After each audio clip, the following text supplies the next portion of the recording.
हरिओम. श्री आत्माराम. त्यागनिरूपण भाग 36.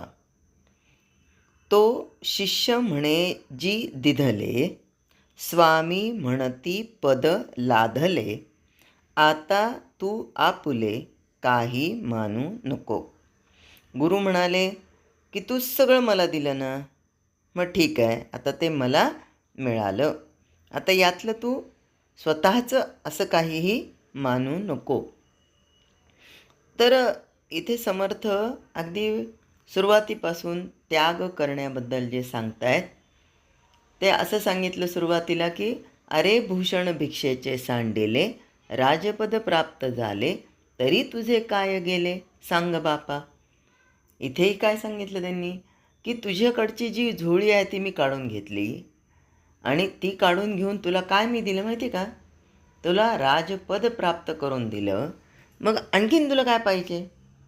पण देणाऱ्याची वृत्ती कशी आहे ती पण समर्थ इथे सांगतायत की नाशिवंत ती तुकेची देसी, तरी पद प्राप्त निश्चयसी, त्यामध्ये लालूच करीसी, तरी स्वहित न घडे. आणि इतकी शिष्याची मानसिकता सगळी तयार केलेली. मग आता शिष्य म्हणतो, तो शिष्य म्हणे जी दिधले, स्वामी म्हणती पद लाधले, आता तू आपुले काही मानू नको. गुरु म्हणाले तू सगळं मला दिलंस ना, ठीक आहे, मला सगळं मिळालं, आता हे लक्षात ठेव की सगळं मी घेतलं आहे, आता आपलं काही म्हणू नको त्यात. हेच तर आपलं म्हणजे सर्वसामान्य माणसांचं होत नाही. आपण देतो आणि परत मोह ठेवतो. कुणी जरी काही आणून दिलं, ज्याला दिलं त्यानं जर आपल्याजवळ ठेवलं तर देणाऱ्याला बरं वाटतं, आणि त्याने जर समोरच्याला वाटून टाकलं तर त्याला वाटतं इथे कशाला आणून दिलं, कोणाला ठाऊक, कोणी नसताना दिलं असतं तर बरं झालं असतं. आता यानं एकदा दिलं म्हणल्यावर पुन्हा मोह कशाला ठेवायचा. थोडक्यात सांगू का, आता 111 भागवताचा संकल्प आहे. 74 भागवत पूर्ण झाली, आता बाकीची सद्गुरूंच्या कृपेने होतीलच. मग या भागवतामध्ये बरेच जण बरंच काही देतात. आता इतकं जर सगळं घरी आणलं तर घरात ठेवायला जागा उरणार नाही. आणि भागवतामध्ये मिळणारं काय असतं, प्रसाद असतो. त्या व्यासपीठाचा मान सन्मान म्हणून देणारा देतो. मग आपण काय करतो की आपल्याला मिळालेला प्रसाद एकट्याने खाऊ नये, वाटून खावा, म्हणून इतरांनाही त्यातलं जास्तीत जास्त देण्याचा प्रयत्न करतो.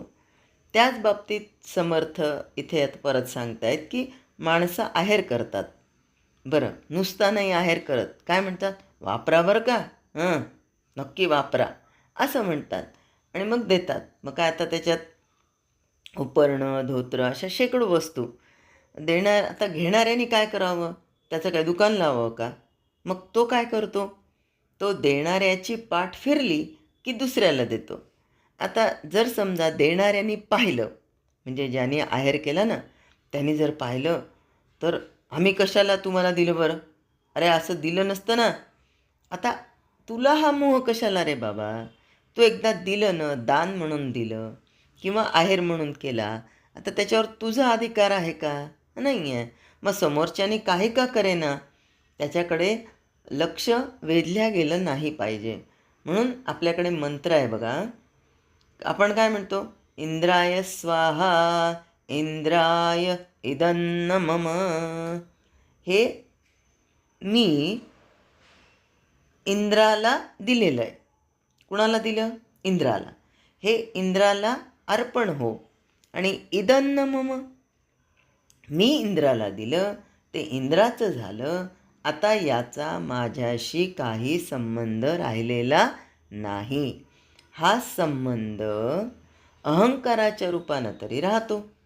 तुम्ही ते वापरलं नाही की माझा तुम्ही अपमान केला असं मला वाटतं. आता दिल्यानंतर असं वाटायचं काही कारण आहे का बरं, नाही. ते त्याच्या मालकीचं झालं ना. मग आता त्याच्या मालकीचं झालं तर त्याला स्वातंत्र्य आहे की त्या वस्तूचा विनियोग काय केला गेला पाहिजे, तो आपल्या इच्छेप्रमाणे करणार. म्हणून समर्थ म्हणतात, तू दिलंस, मी घेतलं, आता तू आपलं मानू नको. पुन्हा तो राग, रुसवा, फुगवा ते ठेवू नको. आणि पुन्हा कशाला द्यायचं तुम्हाला?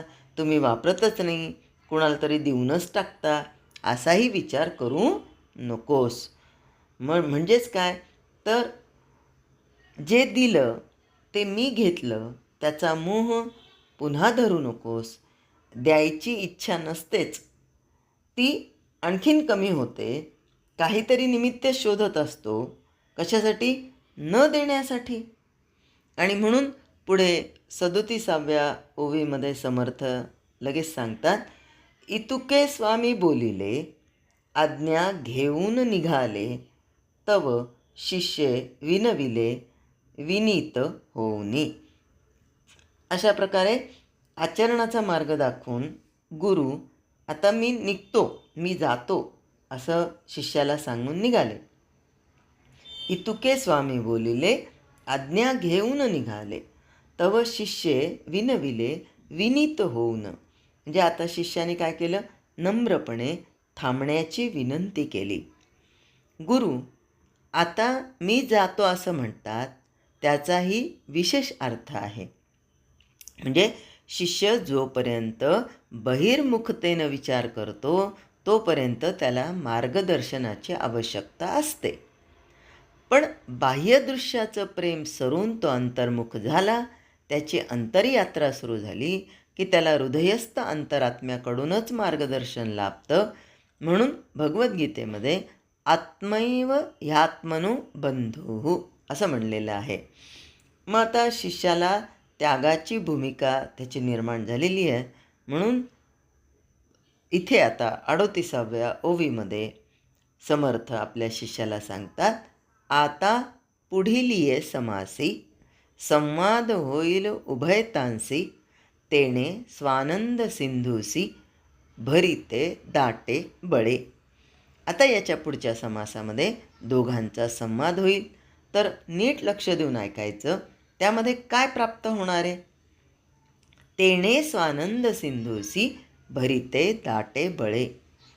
म्हणजे आपल्याच अंतःकरणात सुप्त असलेला जो आनंद आहे त्याला भरती येईल असं समर्थ इथे सांगतात. कारण शिष्य आता द्यायला तयार झाला, त्यागाची वृत्ती त्याची निर्माण झाली आणि आता तो अंतरात्म्याचा प्रवास त्याचा सुरू झाला, तो अंतर्मुख झाला. मग आता परत गुरूंनी त्याला मार्गदर्शन करायची गरज नाही. म्हणून इथून मी निघतो असा संवाद ते साधला. आणि आता इति श्री आत्माराम रामदासी पूर्ण काम, ऐका सावध वर्म सांगीजेल माया निरूपण. 39वी ओवी ही आम्हाला काय सांगते आहे? तर आत्तापर्यंत जो आत्माराम आहे तो रामदासी पूर्ण काम, म्हणजे रामदास स्वामींना जे सांगायचं होतं त्यागनिरूपणातून ते त्यांनी आत्तापर्यंतच्या या श्री आत्मारामामध्ये त्यागनिरूपणामध्ये सांगितलेलं आहे. आता पुढे ऐका सावध वर्म कशाबद्दलचं सांगणार आहेत? सांगीजेल माया निरूपण. म्हणजे पुढचा जो समास आहे ते माया निरूपणाचा आहे आणि तो आपण अतिशय लक्ष देऊन सावधपणे त्याचं मर्म जाणून घेऊन ऐकणं गरजेचं आहे. हरिओम. जय जय रघुवीर समर्थ.